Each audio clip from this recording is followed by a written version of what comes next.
Scrambled Egg Super by Dr. Seuss. I don't like to brag, and I don't like to boast, said Peter T. Hooper. But speaking of toast, and speaking of kitchens, and ketchup, and cake, and kettles and stoves, and the stuff people bake, well, I don't like to brag, but I'm telling you, Liz, that speaking of cooks, I'm the best that there is. Why, only last Tuesday, when Mother was out, I really cooked something worth talking about. You see, I was sitting here, resting my legs, and I happened to pick up a couple of eggs.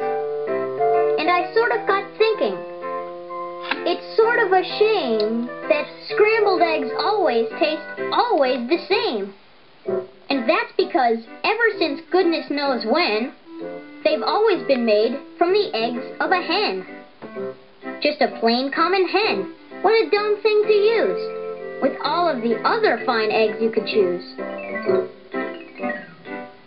And so I decided that, just for a change, I'd scramble a new kind of egg on the range.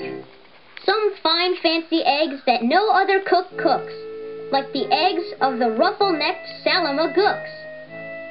Salamagookses! Say, they should be good.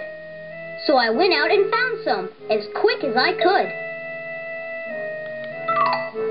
And while I was lugging them back to the house, I happened to notice a tizzle-topped grouse in a tree down the street, and I knew from her looks that her egg and the egg of the Salamagooks ought to mix mighty well, ought to taste simply super, when scrambled together by Peter T. Hooper.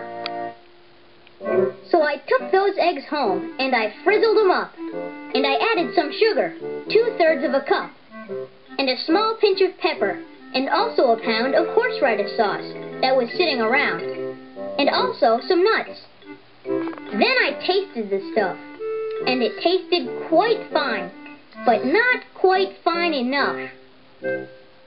To make the best scramble that's ever been made, a cook has to hook the best eggs ever laid. So I drove to the country, quite rather far out, and I studied the birds that were flitting about. I looked with great care at a mock-noodled finch. I looked at a beagle-beaked, bald-headed grinch. And also I looked at a shade-roosting quail, who was roosting right under a lassalack's tail. And I looked at a spritz and a flannel-winged jay. But I just didn't stop. I kept right on my way, 'cause they didn't have eggs. They weren't laying that day. Then suddenly, boy, up that hill a short space, birds! They were laying all over the place. Great happy gay families with uncles and cousins, all laying fine strictly fresh eggs, by the dozens. Why, I'd have a scramble more super than super. Scrambled eggs super de-duper de-booper. Special deluxe a la Peter T. Hooper. I picked out the eggs in a most careful way. I only picked those that I knew were grade A. I only took eggs from the very best fowls. So I didn't take eggs from the twiddler owls, 'cause I knew that the eggs of those fellows who twiddle taste sort of like dust from inside a bass fiddle. I went for the kind that were mellow and sweet, and the world's sweetest eggs are the eggs of the queet, which is due to those very sweet trout which they eat. And those trout, well, they're sweet, 'cause they only eat wogs. And wogs, after all, are the world's sweetest frogs. And the reason they're sweet is, whenever they lunch, it's always the world's sweetest bees that they munch. And the reason no bees can be sweeter than these, they only eat blossoms off bezelnut trees. And these bezelnut blossoms are sweeter than sweet. And that's why I nabbed several eggs from the queet. But I passed up the eggs of a bird called a strudel, who's sort of a stork, but with fur purr like a poodle. For they say that the eggs of this kind of a stork are gooey like glue, and they stick to your fork. And the yolks of these eggs, I am told, taste like fleece, while the whites taste like very old bicycle grease. The places I hiked to, the roads that I rambled, to find the best eggs that have ever been scrambled. I hunted new birds along wild, tangled trails, through gullies and gulches, down dingles and dales. I wriggled my way and I crawled at a creek, through a forest of ferns that was 40 miles deep. And I mushed through the brush till I found a fine quigger, whose eggs are as big as a pinhead, no bigger. Then I went for the eggs of a long-legger quong. Now this quong, well, she's built just a little bit wrong, for her legs are so terribly, terribly long that she has to lay eggs 20 feet in the air, and they drop with a plop to the ground from up there. So unless you can catch them before the eggs crash, you haven't got eggs. You've got long-legger hash. Eggs. I'd collected 302, but I needed still more, and I suddenly knew that the job was too big for one fellow to do. So I telegraphed north to some friends near Fazol, which is 10 miles or so, just beyond the North Pole. And they all of them jumped in their catamasside, which is sort of a boat made of sea leopard's hide, which they sailed out to sea to go looking for grice, which is sort of a bird which lays eggs on the ice, which they grabbed with a tool which is known as a squitch, 'cause those eggs are too cold to be touched without which. And while they were sending those eggs, I got word of a bird that does something that's almost unheard of. It's hard to believe, but this bird called the pelf lays eggs that are 3 times as big as herself. How that pelf ever learned such a difficult trick, I never found out, but I found that egg quick. And I managed to get it down out of the nest and home to the kitchen, along with the rest. But I didn't stop then, 'cause I knew of some ducks by the name of the single-file Zumsian Zucks, who stroll single-file through the mountains of Zums, quite oddly enough, with their eggs on their thumbs. And some fellows in Zums, whom I happen to know, just happened to capture 1,000 or so.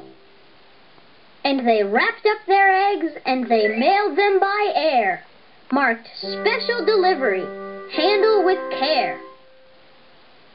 I needed more helpers, and so for assistance, I called up a fellow named Ali, long distance. And Ali, as soon as he hung up the phone, picked up a small basket and started alone to climb the steep crags and the jags of Mount Struku to fetch me the egg of a Mount Struku cuckoo.